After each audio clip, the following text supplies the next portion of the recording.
April 7th, 1933, the day America officially repealed the prohibition on beer.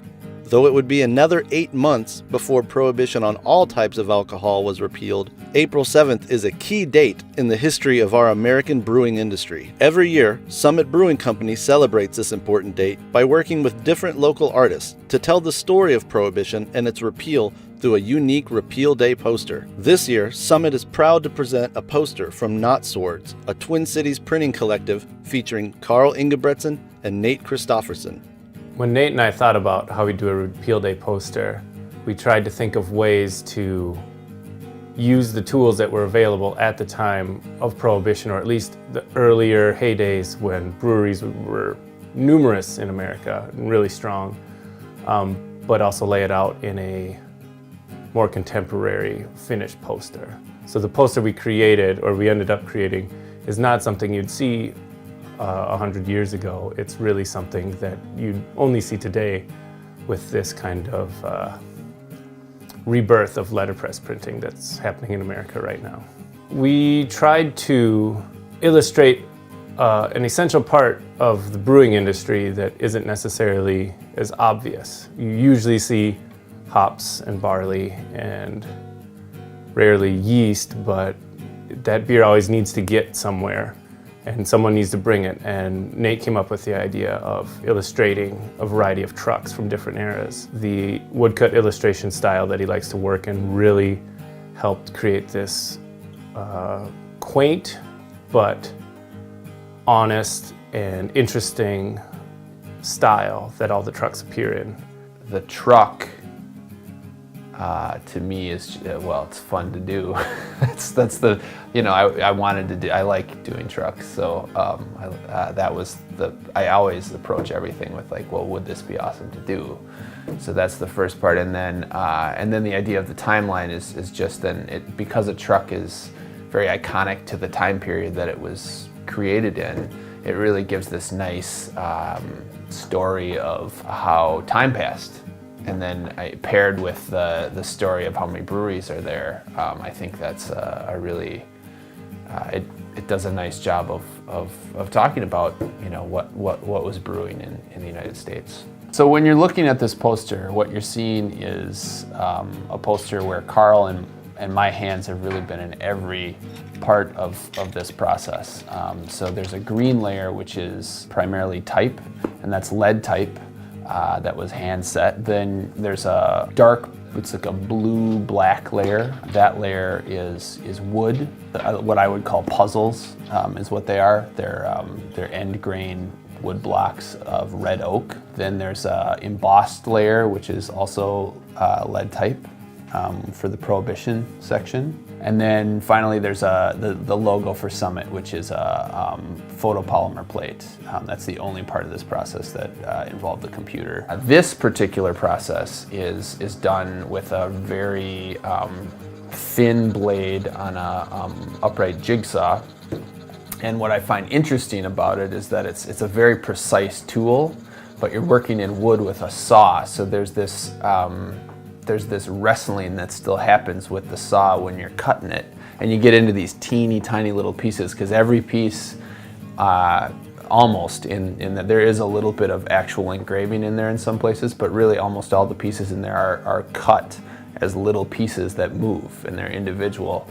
So that challenge of trying to do that creates this line that's very specific to like the wrestling match that I had with the wood. And I think that's beautiful in this very specific way. I can't create that with a pen, and I can't create that with any other tool. It has to happen because I use this particular saw. So it's a drawing tool. The text that we used in the print is all lead-based except on the Summit logo.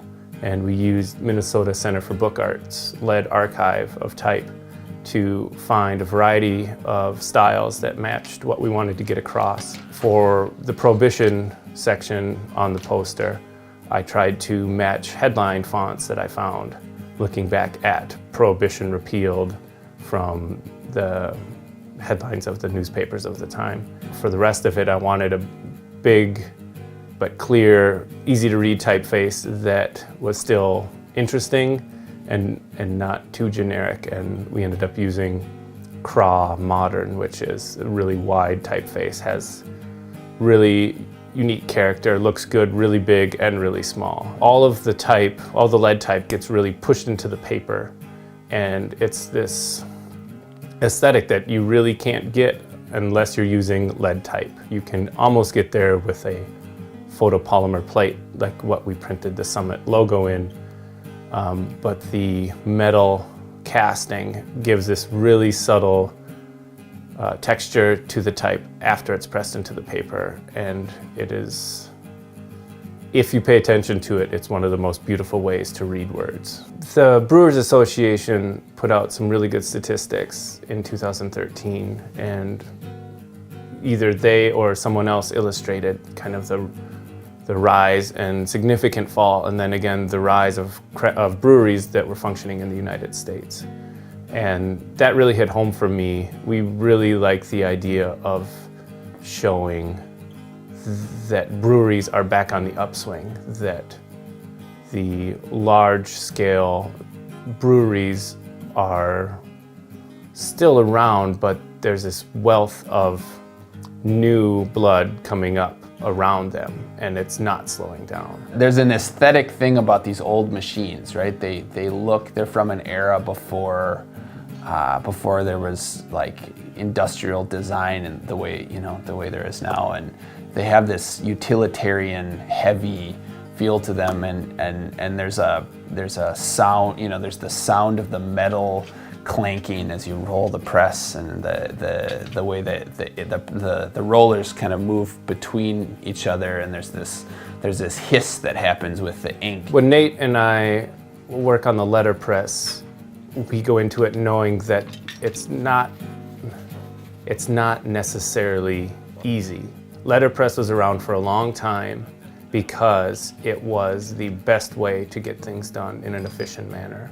That fizzled out probably around the time of the Great Depression. Letterpress maintains because of the manual nature of imprinting into the paper, of really pushing the ink into the paper, really gives it a unique, unimitatable aesthetic.